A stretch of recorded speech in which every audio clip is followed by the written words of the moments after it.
मैं तुम्हें इस देवी के नामकरण की महिमा बताऊं। और आज भगवान सच्चिदानंद की कथा के साथ साथ माता जगदम्बा के नामकरण की महिमा बता रहे हैं। माँ का नामकरण उस दिव्य महिमा को कहता हूं। माँ के नाम दुर्गा है। क्या नाम है? दुर्गा। दुर्गा नाम क्यों पड़े? इस दुर्गा नाम का क्या ऐसा महत्व है जो आज उनका दुर्गा नाम पड़े? पूछने लगे, कहे श्रोतु कामा वयम सर्वे दुर्गा चरितम वहामा अपरम च महाप्राज्ञा तत्वं वर्णायनो अद्भुतम्। कहा कि आओ मैं तुम्हें ये दुर्गा नाम के दिव्य चरित्र को कहूं। कैसे माता का नाम दुर्गा पड़ा इसे तुम्हें बताऊं। कहने लगा कि हे ऋषिगण, एक दुर्गम नामक राक्षस हुआ। क्या नाम के? दुर्गम। दुर्गम नामक राक्षस देखे कि भैया ये संसार में देवताओं का कमजोरी क्या है, देवता के कमजोरी क्या है। संसार के देवता कैसे बलवान होते हैं, वो राक्षस देखा। देखिए कि संसार के देवता यज्ञ से बलवान होते हैं और स्वर्ग के देवता कैसे बलवान होते हैं। स्वर्ग के देवताओं के पास ऐसी क्या है? तो कहे कि आज उनका शक्ति मंत्र है। स्वर्ग के देवताओं का शक्ति मंत्र है। संसार के देवताओं का शक्ति सुंदर यज्ञ है, लेकिन स्वर्ग के देवताओं का शक्ति मंत्र है। व्यास जी महाराज कहे कि ऋषिगणों, आज सब देवताओं के कमजोरी को पकड़ लिया और पकड़ करके कहते हैं कि आज ये दुर्गम नामक राक्षस ब्रह्मदेव की तपस्या करने लगे। ब्रह्मदेव दरस दिए हैं राक्षस को।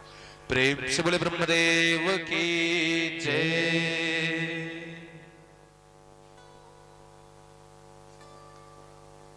कहा कि ये दुर्गम नामक राक्षस ब्रह्मदेव के चरणों को प्रणाम किए और प्रणाम करके कहा कि ब्रह्मदेव कृपा कीजिए महाराज। कैसी कृपा? तो कहे कि हे ब्रह्मदेव, मुझ पर कृपा कीजिए और कृपा करके मुझे वेद दीजिए, वरदान के रूप में वेद दे दो। कहे वेद। व्यास जी महाराज कहे जब वेद का नाम लिया तो कहे कि ब्रह्मदेव वेद को वरदान के स्वरूप में उस राक्षस को दे दिए और वेद को दिया ना तो मंत्र भी पा गया राक्षस। और मंत्र पाए तो कहा कि ये राक्षस संसार से बाहर जाके छुप गए। छुपे। व्यास जी महाराज कहे कि वेद नहीं होने के कारण न यज्ञ हो रहा है, न हवन हो रहा है, न पूजा, न पाठ, कुछ नहीं।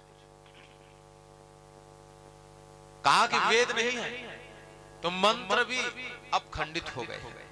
तो मंत्र यज्ञ हवन नहीं हो रहा तो वर्षा नहीं हो रही, और वर्षा नहीं हो रहा तो कहा कि फसल नहीं हो रहे, फसल नहीं हो रहा तो भूखमारी आ रही, महामारी चली आ रही। व्यास जी महाराज कहे कि आज सब देवता सब के सब उस जगदम्बा को पुकारने लगे।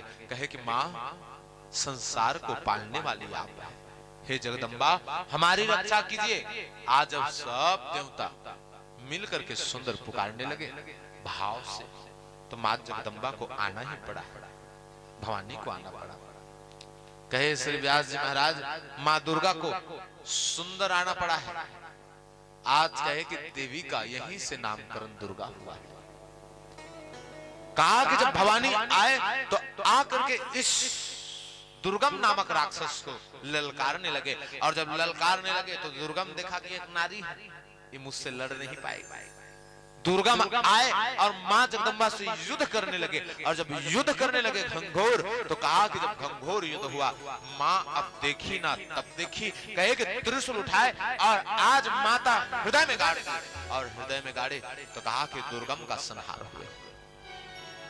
दुर्गम के संहार हुए, वेद को माता ले ली, लेकर के कहा कि सर्वप्रथम सबको अन्न धन देना पड़ेगा।